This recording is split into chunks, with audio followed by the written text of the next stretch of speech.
The power of silence, how Stoics handle disrespect. Someone insults you. A word. A glance. A comment dressed as a joke, but sharpened like a blade. Your chest tightens. Your mind races. Every cell in your body demands a response. You want to defend yourself. You want to strike back. You want them to feel what you feel. This is the moment most men lose. Not because they are weak, but because they believe reacting is strength. The Stoics knew otherwise. They knew that the loudest reaction is often the weakest mind. And that true power does not announce itself. It waits. It watches. It says nothing.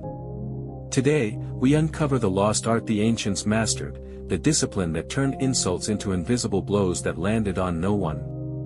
This is the power of silence. 2,000 years ago, in a modest room in Rome, a crippled former slave taught men more powerful than emperors how to master their own minds. His name was Epictetus. He had every reason to be bitter. Enslaved. Beaten. Discarded by a world that saw him as property, not a person. And yet, he became one of the most formidable minds in human history. He taught a simple, brutal truth: we have 2 ears and 1 mouth, so that we can listen twice as much as we speak. But this was not merely advice on manners. It was a weapon disguised as wisdom, because the man who speaks first, reveals himself first. His fears. His wounds. His weaknesses. The man who listens, who stays silent, remains unreadable. Untouchable. Insults are traps. They are designed to provoke a reaction, to pull you out of your fortress of self-control and onto a battlefield where emotion, not reason, determines the outcome.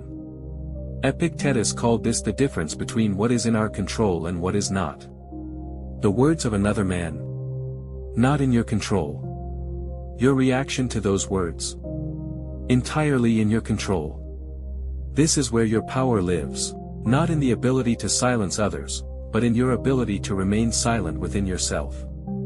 Now consider Marcus Aurelius, the most powerful man alive in his time. Emperor of Rome.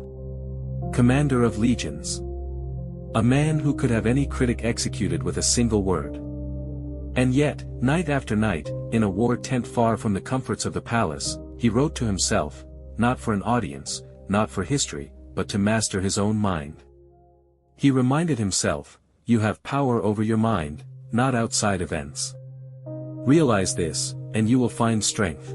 Imagine this: the most powerful man in the known world, insulted daily by senators, whispered about by rivals, mocked in the shadows of his own court, and his response was never rage.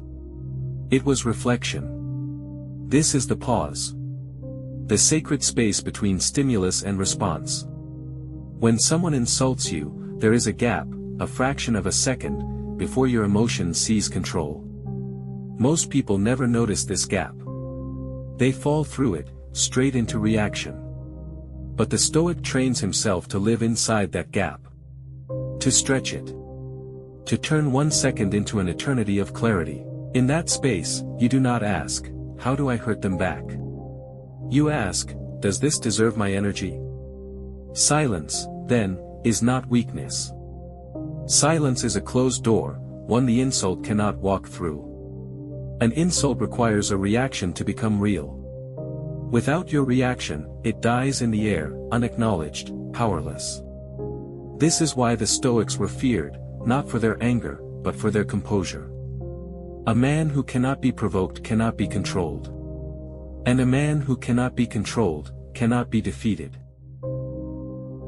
So how do we apply this ancient weapon in a modern world of comment sections, passive-aggressive coworkers, and casual cruelty?